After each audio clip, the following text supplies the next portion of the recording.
Hello, everyone, and welcome to this exciting online talk from the Oxford Guild with our Horizon and Collegium Global Networks and our partner societies from leading universities.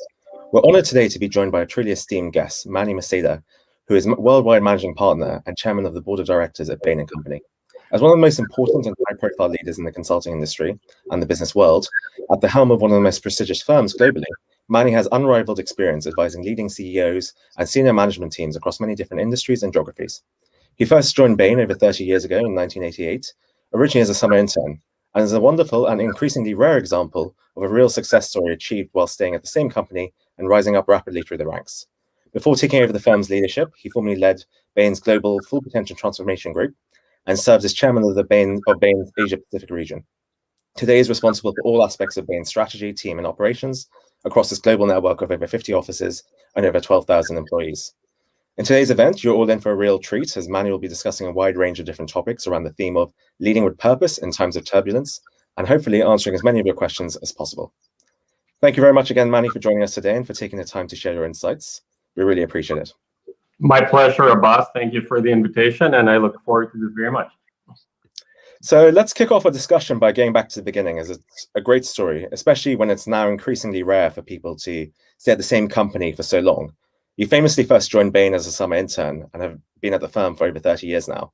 Could you please share some of your personal journey with us and what first brought you to Bain and what kept you at Bain? You know, when I grew up in Manila, Abbas, and I transferred to the United States in my second year of university as an engineer. I studied engineering, worked for a few years, went to business school. I did not know about the existence of this industry. At the time, I started my business school degree at MIT, and when I heard about it, I saw it was actually a presentation of a competitor firm. I thought it would be an interesting thing to do.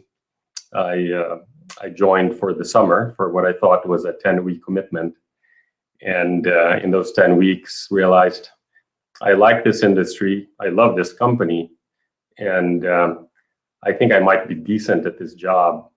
So let me come back after I graduate and try it for a few years before I did whatever I was going to do, which partly included at the time making a decision like most immigrants, do I return to my homeland or not?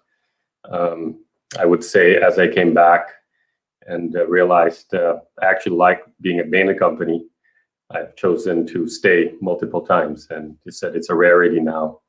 But if you're fortunate enough to find an industry you like, a company you love, and a job that you're halfway decent at, you might stay longer, as I have, and I'm still here 32 years later. Fantastic. And in terms of, let's move forward to the present day, and obviously we are experiencing very unique and difficult times.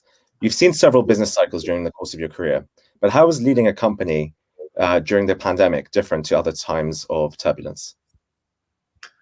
I have had the pleasure of seeing cycles, so and this did feel different from the others.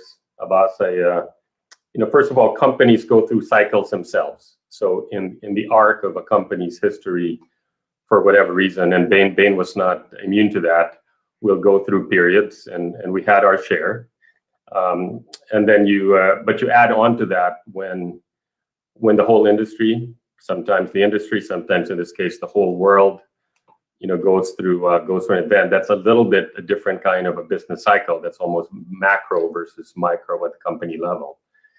And so this is one where it wasn't really in the evolution of Bain and our own journey that the turbulence, the change happened. We went into this after a very successful, frankly, last 30 years, very successful last decade. So the nature of this particular issue was more macro, was more universal, was more global. It affected all companies, and so it did feel different. I was with Bain. I was actually in a board meeting with Bain in 9/11, 2001. I was part of the leadership in the global financial crisis in 2008, 2009, and even in the early days of the early 90s. So I'd seen enough pattern recognition of what we do in a crisis. And a number of those things we put into play, very thoughtfully, including things like investing in your clients. And the core assets of a company can vary company by company. For a company like us, loyalty-based professional services, the assets are your people, and the assets are your customers. We call them clients. So we invested in those quite a bit. And yes, the reason you make those investments is if you have confidence that your company will be strong enough, you'll come out the other side. And the investments you make during the time of crisis actually allow you to be stronger during the rebound. So elements of that, what I call that playbook, having lived through other downturns, have totally played out for us over the course of this past year. And that's why our company is doing extremely well at the moment. I do think what was different from other past crises, it was not just economic. It was, it was health, it was medical. And then it also, because of the nature of what the health forced us to do, pivot to working from home, where we're still in that stage now, that it also created almost a fundamental business model. We can debate whether we call it business model, but a fundamental shift in how the work is actually done. And that created a level of uncertainty as you're going through the macroeconomic downturn, that created a probably higher period of stress, but also higher opportunity. Because you had the almost a very foundational question: can you actually do this job without meeting people? Can you do core strategy, value-added management consulting when we're interacting on StreamYard or Zoom or Microsoft Teams? And can you keep this asset of our people and our clients as strong as it always has in a world where we don't actually see each other physically and socially? That was probably what was unique. It might be, I'll admit, a little bit of a surprise to me that turned out to be, I wouldn't trivialize it to say it's a non-issue, but it was actually a pretty seamless transition to a remote model of working. And so once you take that added variable out of the equation, the normal playbook, if you go through a downturn and you go through uncertainty and you come out the other side, has played out. And thankfully, with all the challenges, we've actually navigated this particular period of turbulence quite well, and our firm is doing quite strongly at the moment. That's great to hear. So there's been a lot of discussion recently around the notion of company purpose, the importance of corporate social responsibility and sustainability, with increasing interest in topics such as ESG. Bain has always been famous for being a mission-driven firm guided by its true north culture. And when you first took over as worldwide managing partner, you actually took one word out of Bain's mission statement, the word economic. So now it reads as, to help our client create such high levels of value that together we set new standards of excellence in our respective industries. It used to say economic value, but by taking out that word, it sends a strong message, recognizing that there are other forms of value beyond the bottom line. We'd love to know more about how broader stakeholder capitalism and purpose factors into your priorities, both as an individual and as a leader. Well, thank you for that question, Abbas, because that was, you have a few things you can do when you have the privilege to play the CEO role, and for us, that's the managing partner, servant leader role. And one that I'd encourage every leader to do is really put a stamp and put an anchor in the mission. You probably can't rewrite it. In our case, a good mission, let's get away from the semantics of what's a vision statement, what's a mission statement, what's your underlying values. But for Bain, the mission statement has been our anchor. Written in the mid-'80s, and you read it very clearly. Every word was debated, every word mattered, to create such high levels of economic value. At the time, the ethos of the time, value creation, shareholder value was defined by economic. And so for me, it was a recognition that value in today's world is much broader than that. It's societal, it's social, it's environmental, it's organizational. while recognizing we are still a commercial for-profit organization. So I felt it was important as a symbol to the organization with everything we're already doing that we just delete an adjective, and one of the things, I actually didn't know what constitutional amendment process was required to fiddle with a mission statement, but so I just did it. The organization supported me. It made sense. In some dimension, it was ahead of its time. And it created because the mission statement is so meaningful to our entire team, it created permission and actually advocacy to take on this agenda, and you asked about both as an individual, as a leader, on behalf of an entire organization that's now 13,000 strong, and then how we influence and work with our clients in different kinds. It allowed a way to do that. So what's that meant? It's like, well, we want people with good values, actually care about the world. We'd like to be able to do work that has meaning, and even preceding my choice to do that, we had built a very strong social impact practice, for example, where we were giving away our resources, investing it pro bono in pretty important domains. But we were doing that on the side, right? It's a different set of clients. It's companies or organizations that couldn't otherwise afford this. This change in the mission statement allowed us to say, can we do that directly for our core business, for our core commercial customers, for the investment funds who hire us, the corporations who hire us?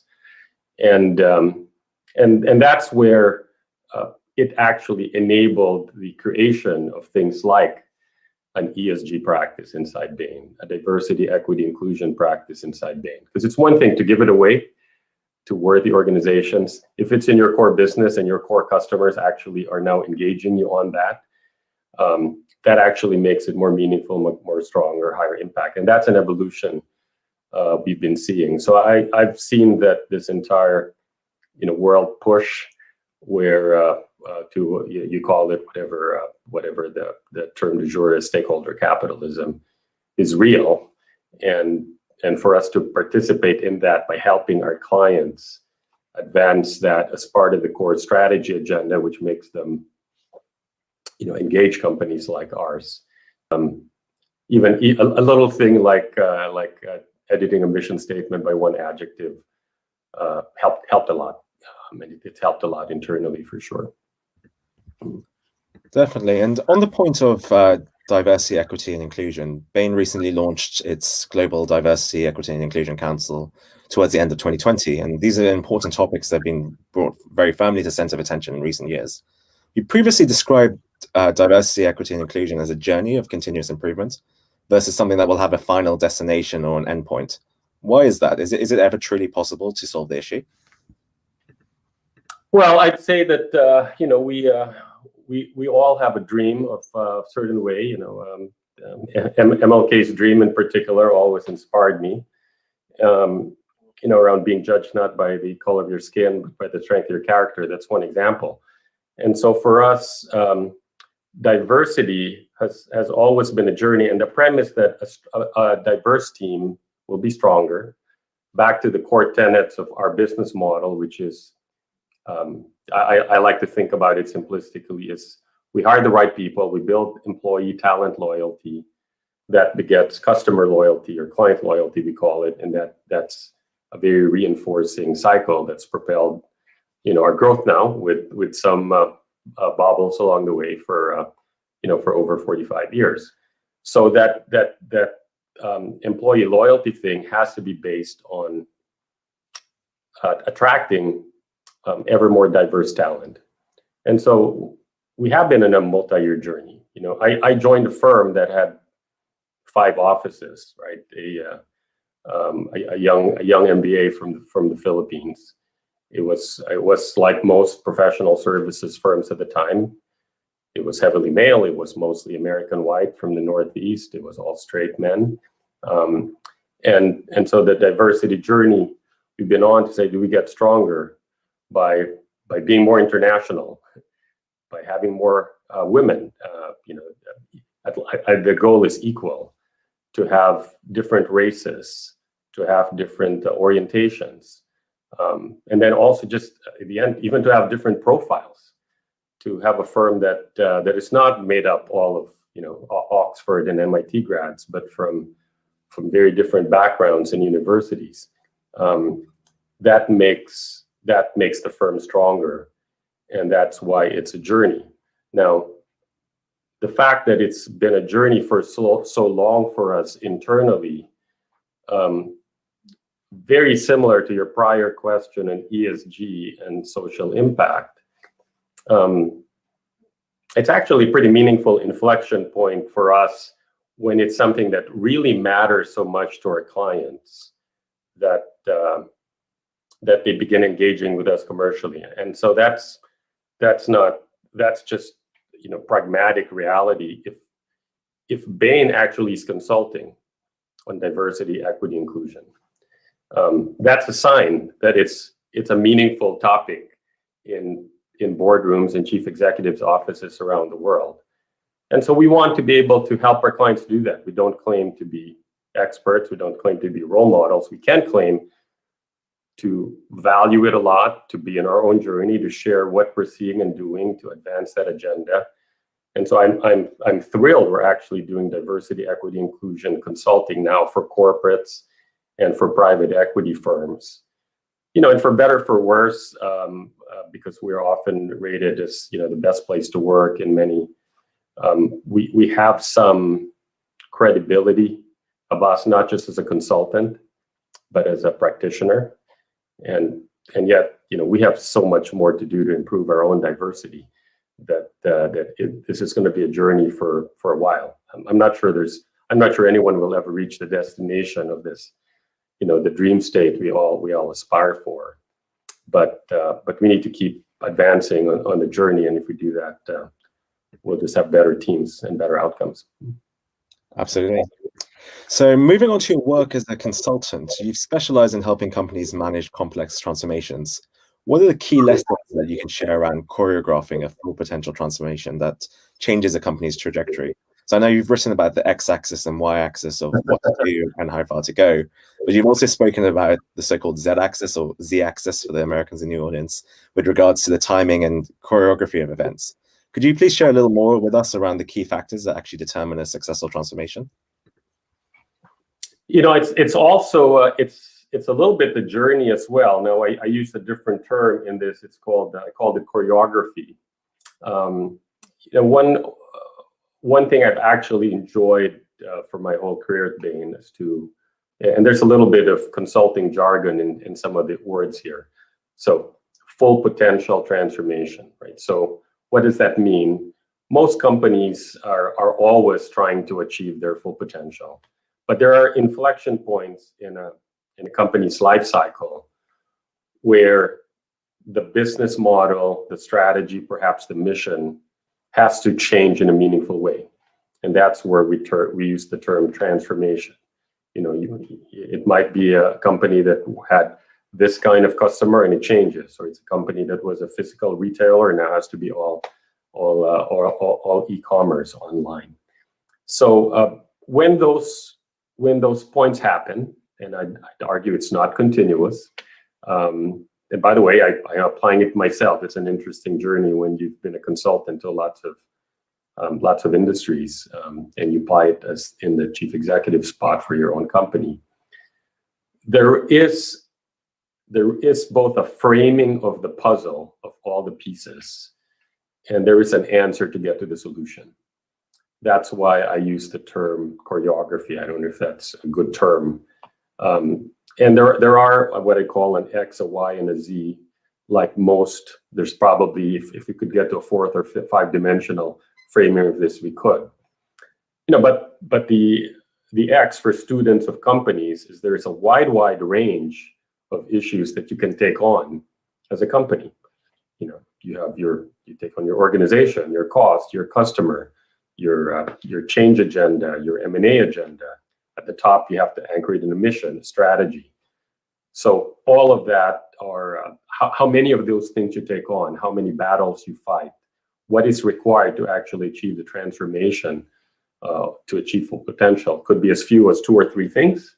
It could be as many as 10 different things, right? Which is why part of choreography matters, is how do you allocate across a broad front what's important and what's not.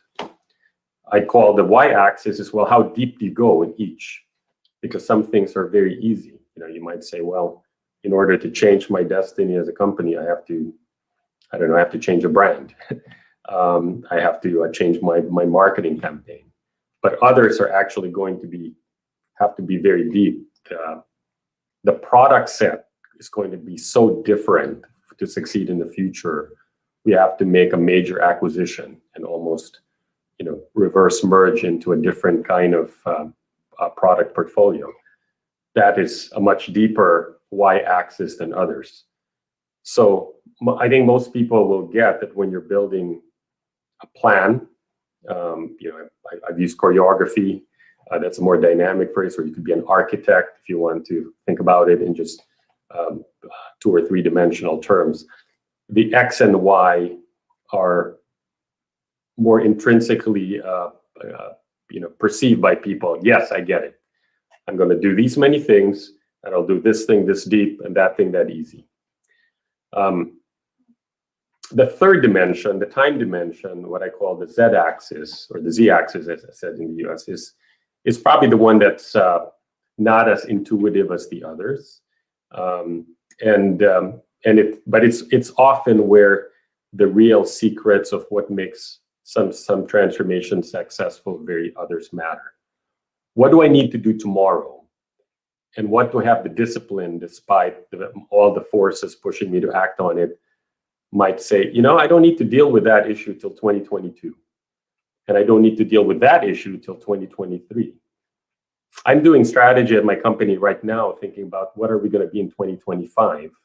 And some things to get the outcome in 25, you need to do today. Some things to get the outcome in 2025, you may not need to do till 2024.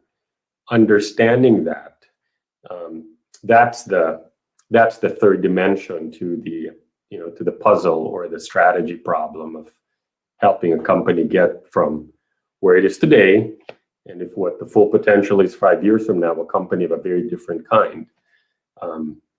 That's sort of, you know, that's kind of the fun part of management consulting, at least for kids like me who used to like to play with, you know, Lego blocks and the Rubik's cubes along the way, because it's you're solving a problem in a multi-dimensional way, and usually there is an answer. And by the way, it's a dynamic way, so you can't really just make the 5-year plan. And there's we can have a whole discussion on how what's the time horizon since you do the Z-axis, but that's probably for another conversation. Well, thank you for sharing. That's been really interesting. So we have a lot of young people in the audience, including many budding potential future consultants. What advice do you have for students and young professionals as they start the next chapter of their careers and look to navigate the current difficult recruitment landscape and economic conditions? You know, well, I hope the recruitment landscape is not too difficult to boss. I know that it's a challenging time in the world, but obviously there are a lot of the impact of what's happened in the pandemic has quite differential across industries, and then with companies within industries. So there's a lot of growth opportunities out there as well, right? So for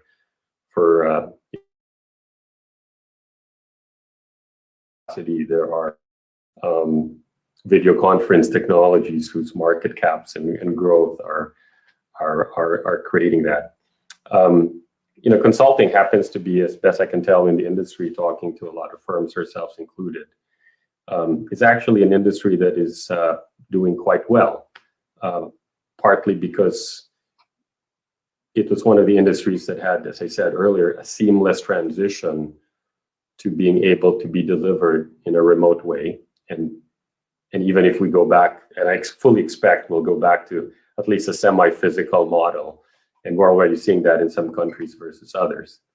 And then the other thing that's going on is uncertainty in the world actually creates a higher frequency of those inflection points in companies that make them require a transformational agenda, a strategy agenda.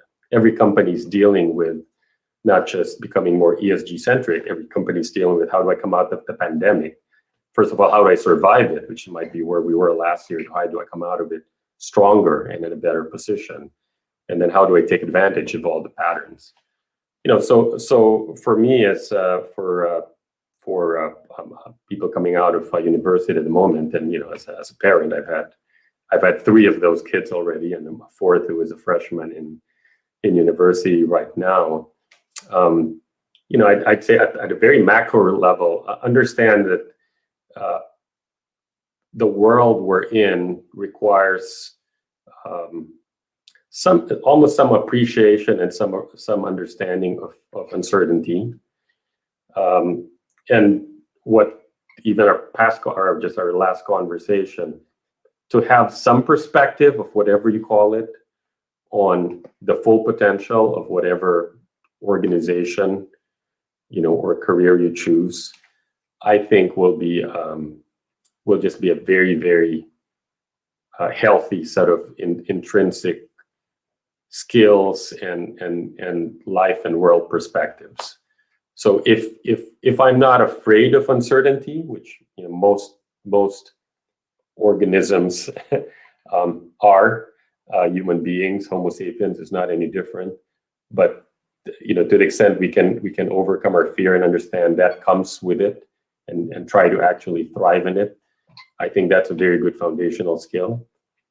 And then the other one that I like to think, if you can have what I would call a full potential perspective, what does that mean?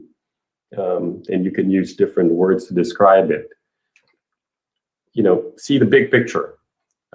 Think like the leader of the whole organization.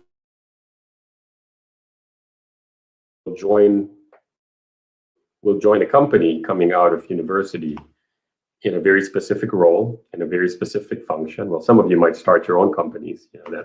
That'll happen too. But assuming you join a different organization with a career, to actually have some part of your mindset think about, almost from the leader's perspective, from the chairman or the chief executive's perspective, what's the overall future of this company? Will it thrive? How will it do in uncertainty? And then if you can connect the dots as you actually start the career to whatever it is I'm doing individually. I might be in marketing, I might be in operations, I might be in finance, I might be in human capital. It'll be incredibly valuable to understand how the rest of the pieces on that of that company's XYZ are, and then over time, if you can figure out how to navigate back to the choreography issue, I think that'll just be a good skill. Definitely. So what is it that you feel has kept Bain competitive and at the top for so long against other big consulting firms? Is it the culture? What do you feel makes it tick? We had, as I said, companies go through life cycles too. And so our success came on the back of several chapters in our history.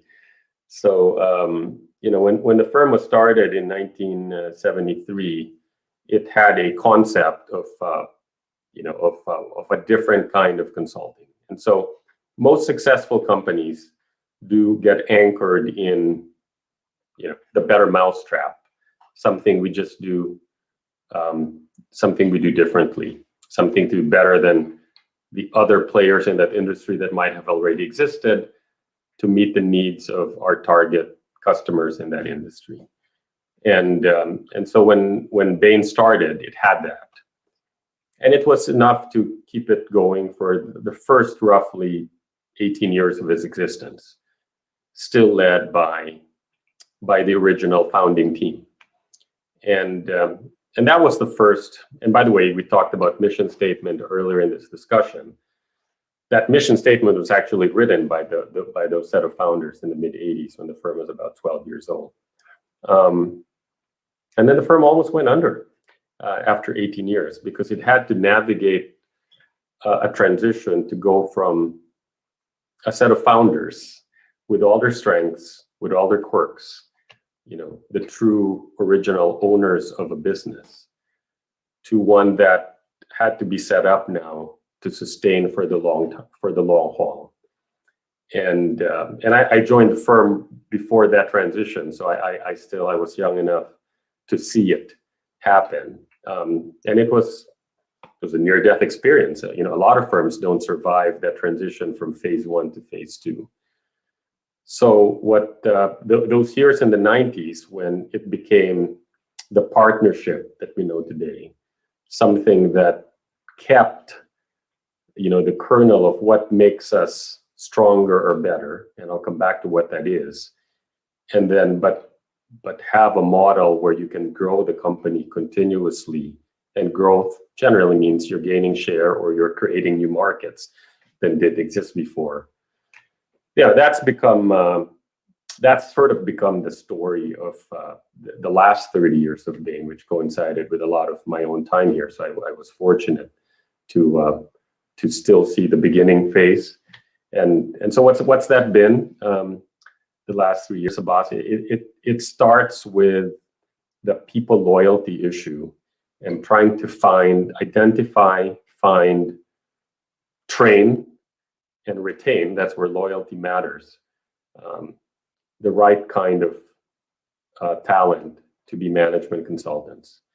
And while lots of industries have undifferentiated people, company to company, I believe this is one where the people we have do matter. And I can kind of tell pretty early in a recruitment selection process what that kind of person is, who's team-oriented, who has the right humility and smarts and purpose and values and orientation, and loyalty, because our firm will only succeed if people stay longer. This is not a good business model if you stay for 2 years and leave, if that's what the vast majority do. And if you could translate that employee loyalty concept to client loyalty, because the clients actually like working with that group of people better. They think the impact of that group of people will be stronger because it's more loyal. They're likely to be around also, and so you can almost grow together in your development, client and consultant. That's probably a simplified version of what I call the secret sauce for a company to have now success over multiple years. And so with that, if you have a good formula for success, something that's different, then you can apply it to grow in the markets you play in. And for us, that growth has shown up in 3 different vectors. One is more and more geographies. There's a lot of countries Bain's not in. We announced earlier, a couple of months ago, for example, we'll open up in Manila, in the Philippines, and in Vietnam. And so continuously finding new markets to grow. Second is more industries. So there are certain sectors that we haven't chosen to participate in that we are. And the third is just your capabilities, your product lines. We're a firm that started us primarily in strategy and operations. And so, well, can we also do organizational work? Can we do M&A work? We talked earlier. Can we do ESG work? Can we do diversity and equity work? If you have a source of competitive advantage that can apply to new markets, new battlegrounds, that creates growth. And as long as you constrain and manage growth in a way that reinforces everything you're doing, then you'll have a firm that can successfully grow for decades. And then once in a while, you might need to go through a full potential transformation agenda because it could be that it requires some kind of adjustment or adaptation of the model. And I've not found that we've needed to do that too frequently, not anything at the extreme of the early 90s. But every few years you need a bit of a refresh, and that's one of the things I tried to do when I came into the role. Well, thank you so much, Manny, for that very thought-provoking and considered overview on some fascinating topics. We've had a wide range of audience questions come through, so we'll try and get through as many as possible. Let's begin with this one from Holly, who's reading Economics and Management at Oxford. What do you feel are the key skills or traits that make someone a successful consultant? Thank you, Holly. Skills. Well, I'll probably not try to separate skills and traits so much, but one way to answer this question is if I were to tell you what we evaluate at the end of the year, and frankly, what we evaluate even when we're interviewing people, that's probably a good way. And so we put it into 3 buckets. One is the term we use, at least in San Francisco over the years, is value added, meaning can you actually solve the tough client problems in a way that creates value for the client. So those are usually strategic thinking skills, analytical skills, some perception I talked about earlier, the big picture. Can you see the full potential? You have a sense for the X, the Y, the Z axis, those kinds of stuff. So a first bucket is, there's usually some high overlap between strong academic performance in a wide range of fields, by the way, and that first bucket that we just call sort of value added in analytics. Second is client skills. Remember, this is a professional services profession. You are not solving these problems in a vacuum. There is a client, there is an organization that you are working with, and adding value is only as good as the organization accepting your recommendations, actually implementing it, doing it. So there's a set of client skills that imply, softer traits. Can you influence people? Are you compelling? Some people like to be won over in a debate. Others don't like to get debated, and so there are those complementary skills to the analytics. And then the third bucket is team skills. There's a little bit of overlap with that in client, but there are some differences. Can you work as a team? Can you are you competitive instincts are good if you harness it against our competitors or your client's competitors. They're generally not good if it's against the other members of your team. And so whether that's a rowing team or a basketball team, usually the 1 + 1 + 1 = 5 is a good model. And so from the time we recruit people to the time you get promoted to the time you get assessed for your performance at my level, it's always some flavor of those 3 core skills: adding value, enabling client outcomes, and then being a great teammate. So I hope that's helpful. And I know there are many of those at Oxford. Absolutely. So here's a question from Ryan, who's doing maths at Imperial. What is it about the training or work done with clients at the likes of Bain or McKinsey that has meant these firms have created so many successful CEOs from their alumni ranks? I think a lot of this, Ryan, overlaps with the perspective I had earlier on full potential.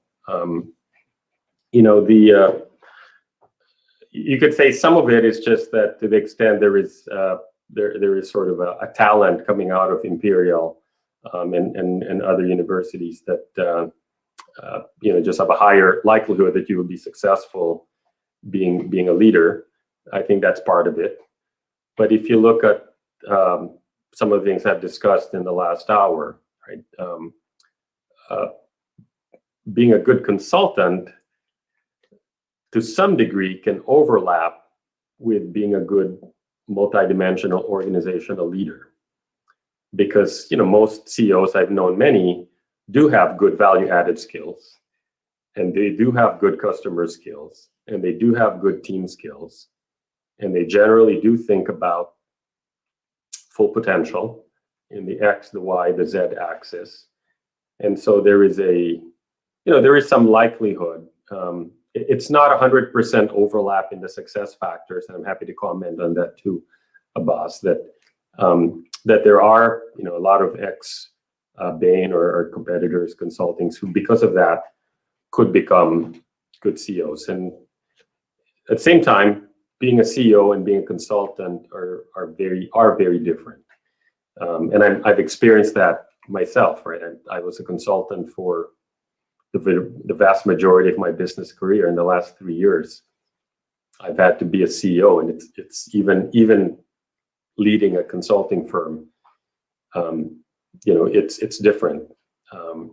The amount of decision making that you have to yourself make, as opposed to guiding the decision, all the other factors you might take into account that perhaps the consultant doesn't fully take into account, are slightly different. But at the core training and the work, the question we raised, a lot of that is high overlap with developing good organizational leaders. And even though, full disclosure, my preference is that when someone joins a Bain, their aspiration is to be a consultant for many years, to be a partner, to be like me, who stayed for a long time. I fully recognize that for many of my friends and future Bainies over the years, it might be a stepping stone or a temporary part of the journey before you do great things. And I'm a big fan. Some of my closest friends, the CEO of Nike, the CEO of DaVita, they're all they were Bain partners, and more power to them. But I'd like them to stay for a long time if possible. The next question is from Nikhil, who's doing an MBA at Stanford, who asks, what do you think are the biggest business disruptions that firms will face over the next decade?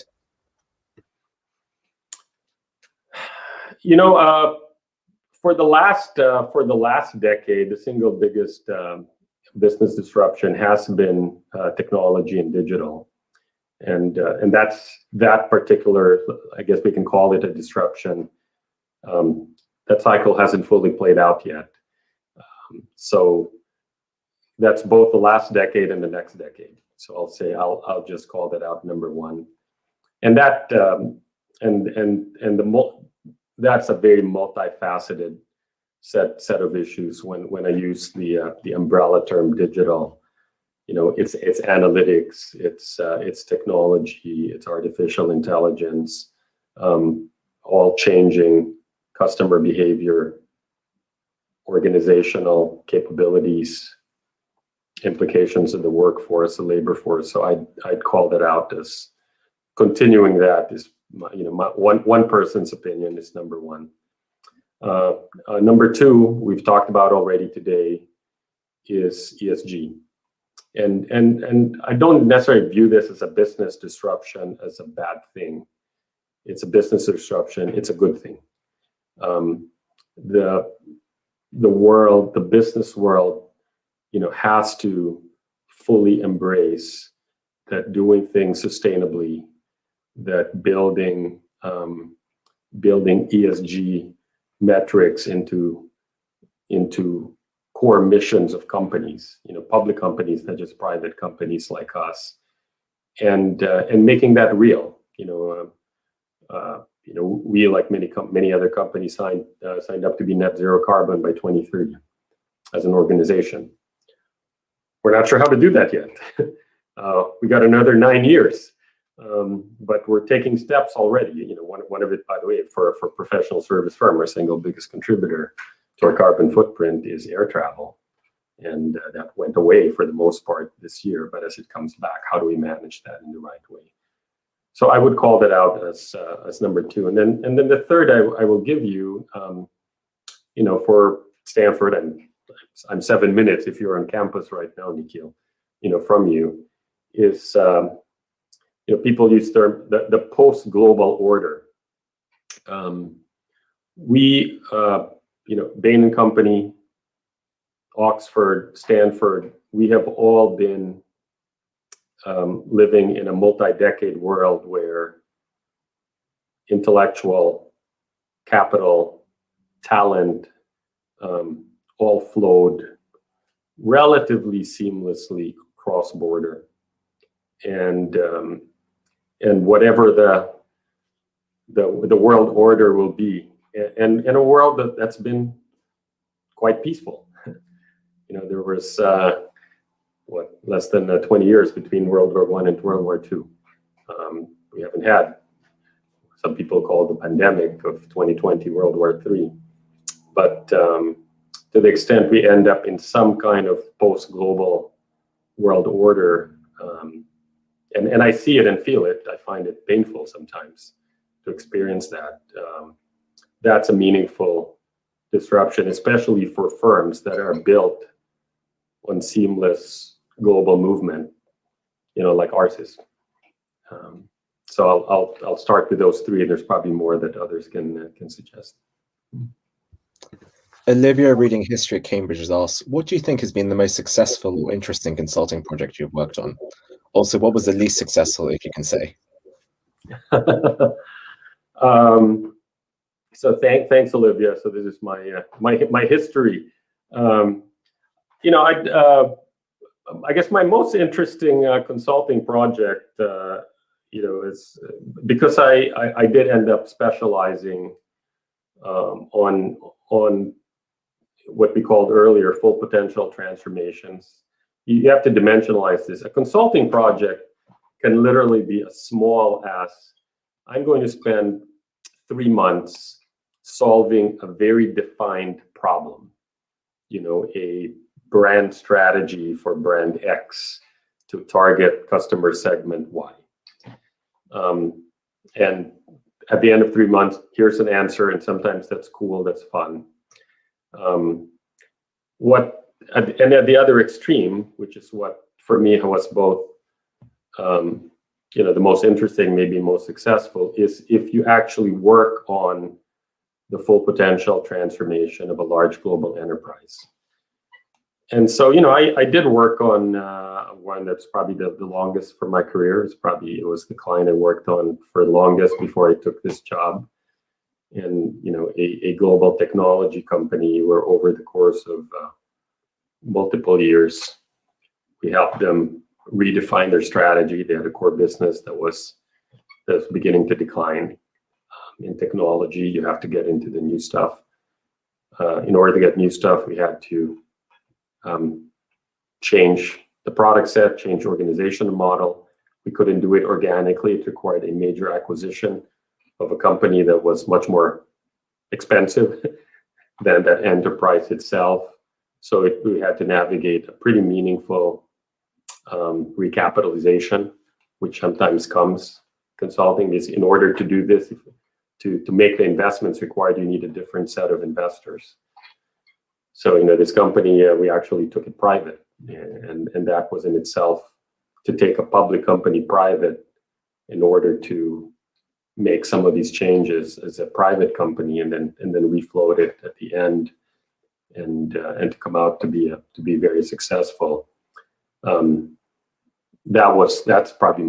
would be my favorite, because it had all of the X-axis issues, all of the Y-axis issues, and all of the Z-axis issues with a long enough time horizon that you could see where you started, where you ended. Such a different place, and the journey along the way, was a lot of fun.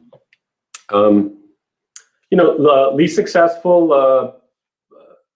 I'll go farther back. I did have a client that we actually quit on. I'm not sure that's the right term. Sometimes, when you say, well, we keep recommending this, This was also in technology. It was a disk drive company, for those of you who remember disk drives. And yet we're not getting any traction in the organization, especially the senior team, actually following through and implementing the strategy we think makes sense.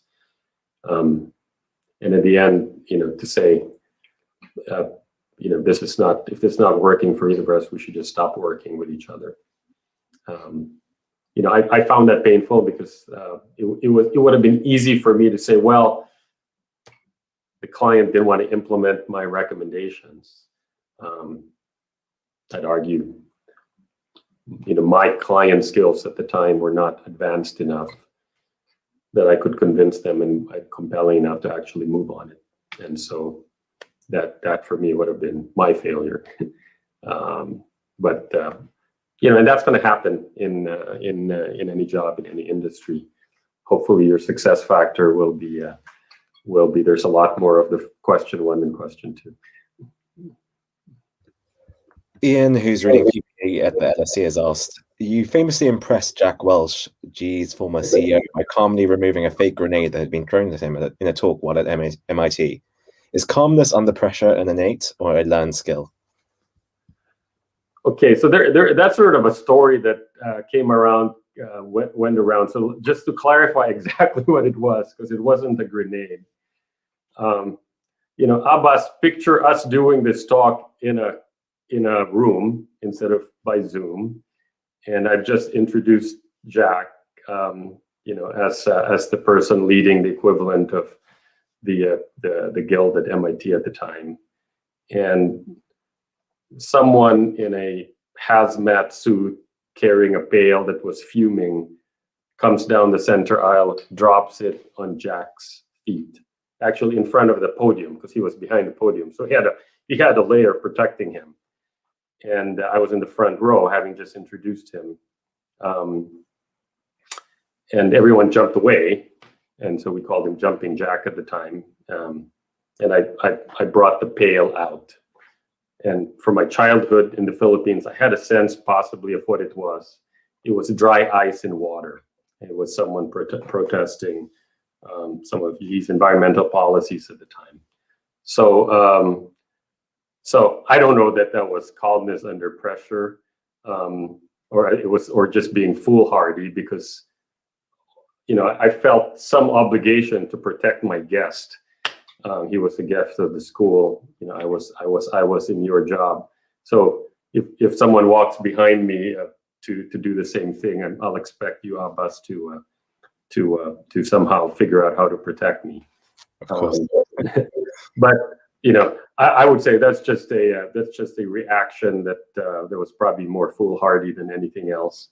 Now I will say the serious part of this question, there is a learned skill component to this. So it's not in the heat of the moment, but if you visualize second quarter 2020, some of you were in school, the pandemic was just getting started, and we're all sent home, and we're running a business, and it's a very natural question. What's going to happen to our business?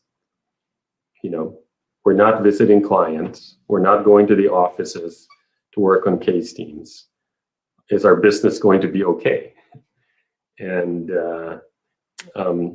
having, we did have, well, we ended up having a very strong positive growth year, and we're having the strongest, first quarter in our history. I'll admit the second quarter of 2020 was not a great financial quarter. And so that was sort of what I'd call in the business context pressure. And I'd say that the learned skill part of it is pattern recognition.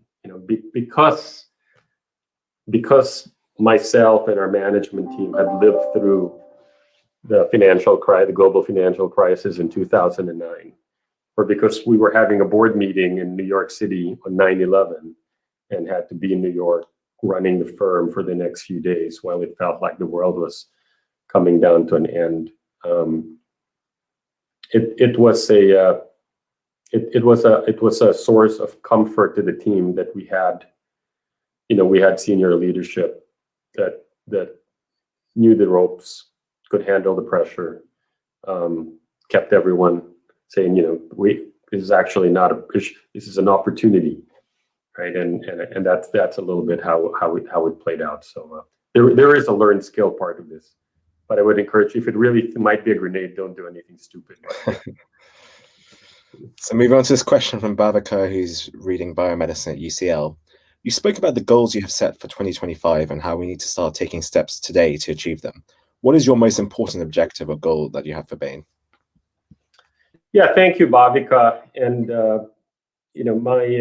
what I'd like to see for Bain 2025, I've tried to establish this internally, is to be the best firm for full potential transformations.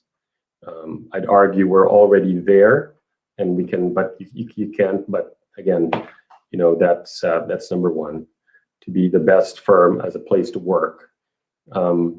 We know that we were, or we have been, in a model with a lot of physical work, and I was thrilled and humbled that we were, Glassdoor rated as #1 place to work in 2020 when it was all remote. But I'm not sure yet what the business model, the actual operating model of work will be. That was a question earlier. And whether it's a big chunk will be still working from home and different levels. I'd like us to still be #1. To have a much greater portfolio of leadership businesses. We like to think we're the best in our industry, but we're not the largest, and largest doesn't actually need to be the best. Scale is not necessarily the right scorecard. But for the business segments that we're in, we do want to be leaders in those. And so that right now is a portfolio mix of somewhere #1, somewhere #2, somewhere nascent.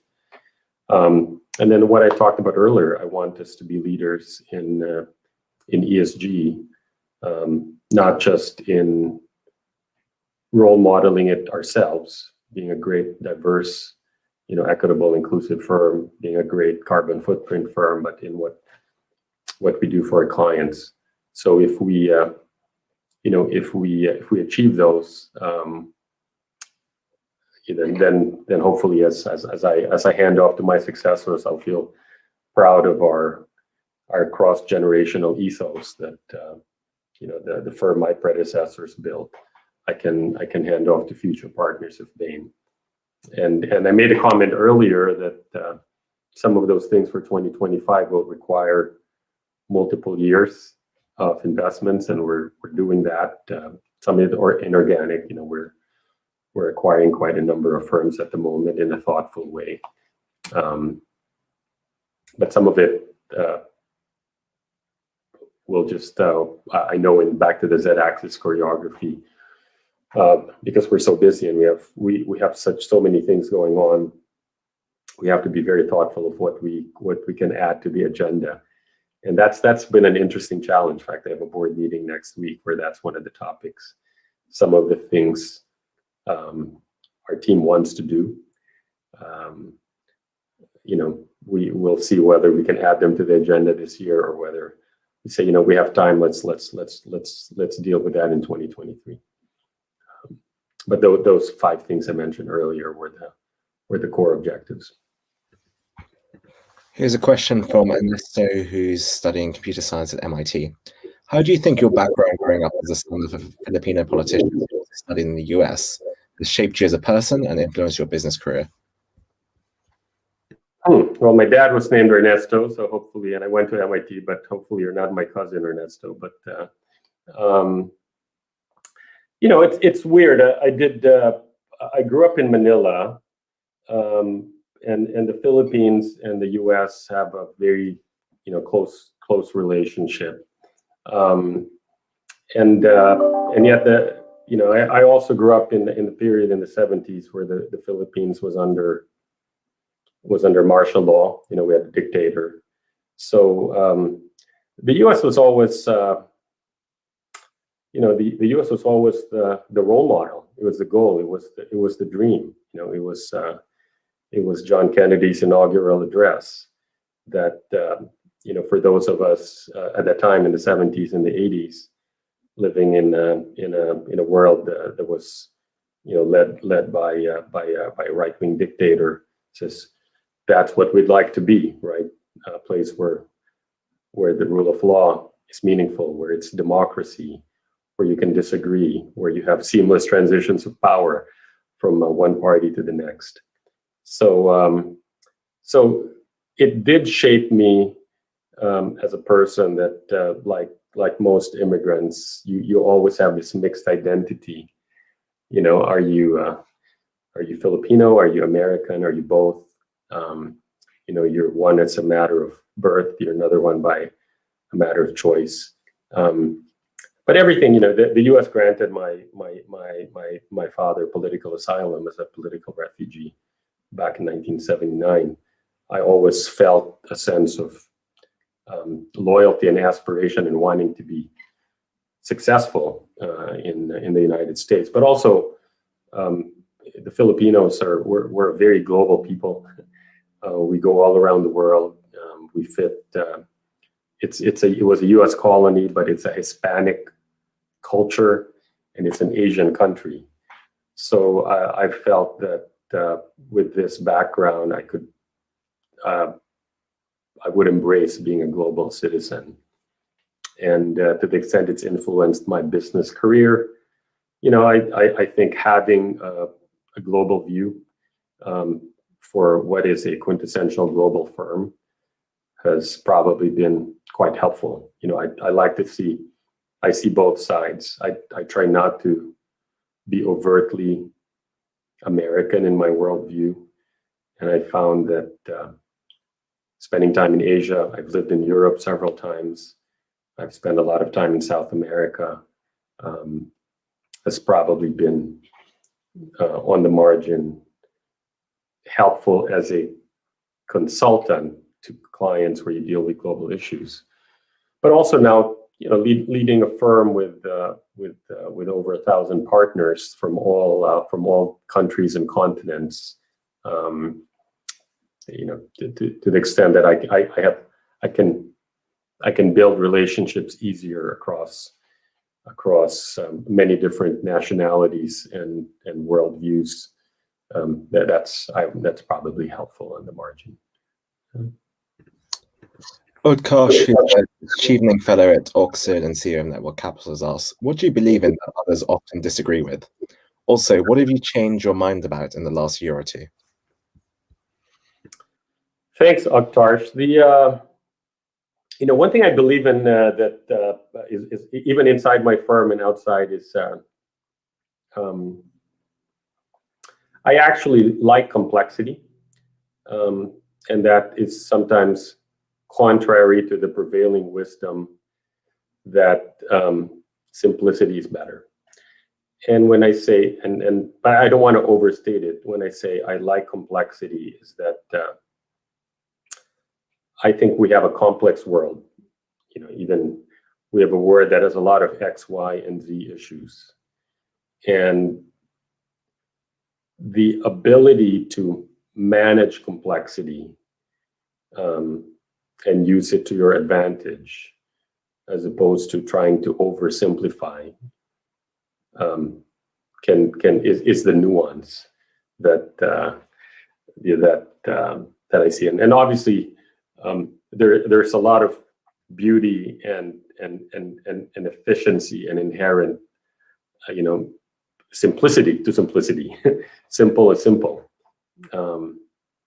But for those who use that as an excuse to say complexity is bad, let's run away from it. There's a reason matrices can be a stronger organizational model, while recognizing they're hard to navigate. And I deal with XYZ in the architecture of a company's mission.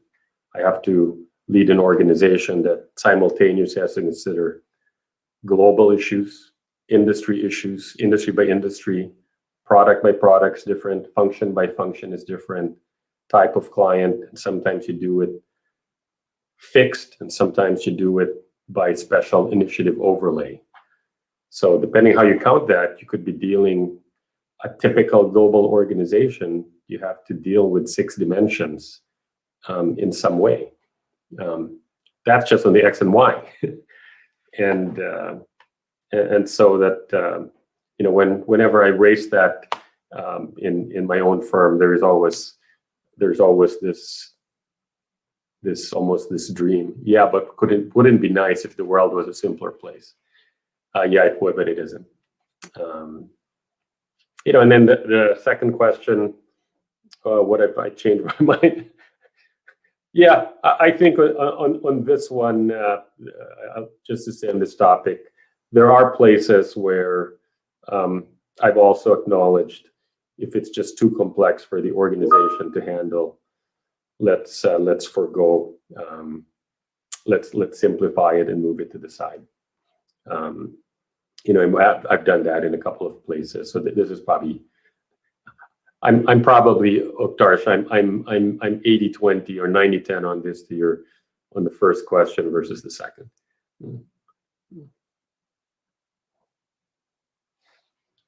Vanessa, who's reading engineering at Imperial, has asked, in retrospect, what key moments in your life are you most proud of? Are there any defining experiences that revealed how you saw the world in a major or minor way? Wow.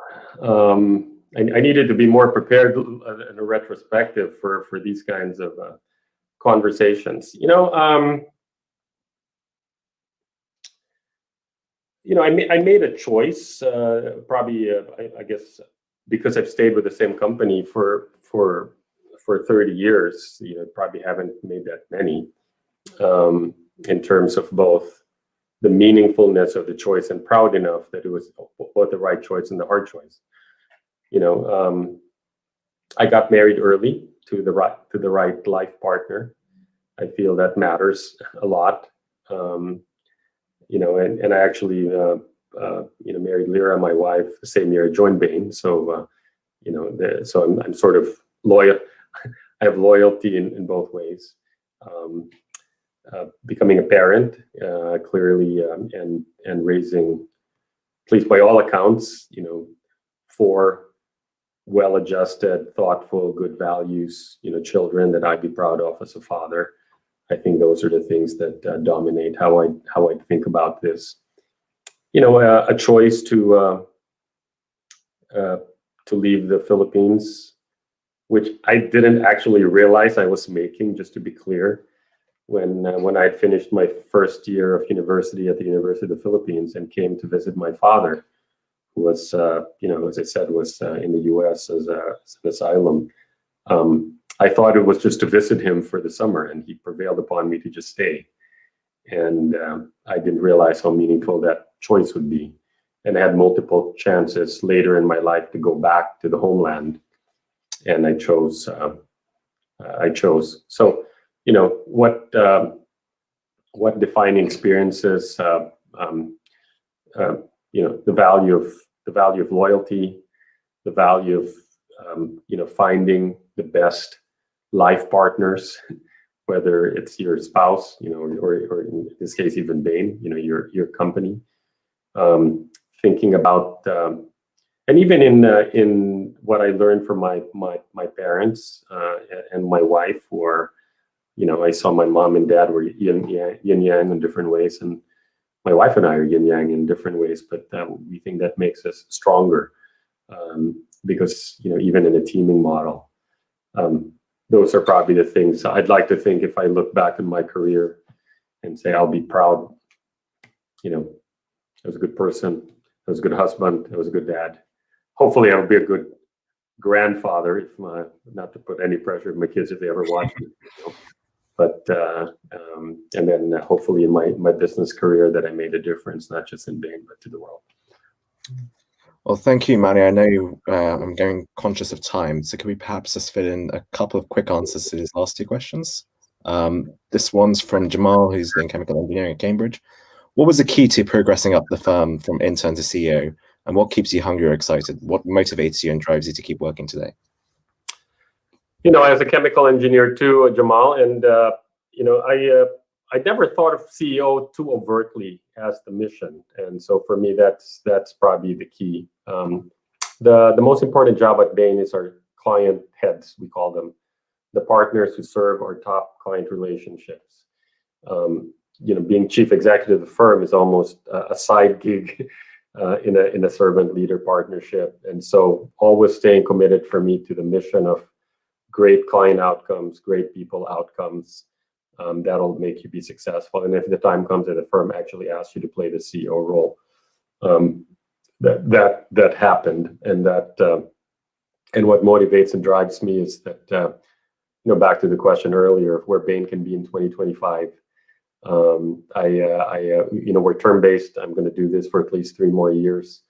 So making sure the firm is stronger. We have one ethos at Bain, whether it's a case team. Make sure the team is stronger for having spent time with you when someone else has a chance to work with them. And I think of Bain as now just one big giant case team, and that's my motivation. Fantastic. We thought this would be a nice one to end with from Anna, who's reading law at Oxford. As someone who's inspiring for so many of us, who are some figures that inspire or impress you most? Did you have any significant role models or mentors during your career? I always thought my mom and dad were both major source of inspiration, and because they were so different and the yin yang, they're both passed away, but I still remember. And if it was only one of them, I don't think I would have been as strong. As far as mentors during my career, I did do an interview on this recently on the Wall Street Journal and called out 4 people. So to the extent there's more detail on that, 2 were partners who were early. The 2 people actually hired me into Bain. I mentioned them earlier because they both became CEOs. John Donahoe, actually, who's now the chief executive of Nike, was the person who ran the summer internship program in 1988. And Ken Theory, who became the chief executive of Vita, was the partner in charge of recruiting. So they taught me quite early on this issue of making a difference, being servant leaders. That's a sort of a term we use at Bain, and they've continued to be mentors for me. Julie Kaufman, who is a partner who we just named as the Bain's first chief diversity officer. And I've had the benefit of working and learning from many of our female partners and clients, Lisa Walsh and Arit Kadish. But Julie's always taught me the value of thinking about diversity and in all its aspects. And same, I called out one client, Saul Trujillo, who was the chief executive of US West, of Telstra, of Orange in France. They helped me think about, and all 4 of them. I know their spouses to varying degrees. I know their kids. They've been good mentors, but they're good role models, not just for being good business people. They're all good. They're all good family. They're all good individuals, and they're all good friends. So it's good to be friends with your mentors. By the way, that probably makes it even more enjoyable. And hopefully, as you develop, mentorship becomes a 2-way street. Because when you can give back to your mentors, it's something that creates joy for you as well. I encourage everybody to do that. So Abbas, thank you. It's been a pleasure. Thank you so much, Manny, for sharing so much of your time, your advice, and your insights with us. We really appreciate it, and you've been very generous. Thank you also to everyone else watching for all your many and varied questions. We look forward to welcoming you again all sooner at our upcoming events. Thank you, Manny. Thank you, everyone, and goodbye. Thank you.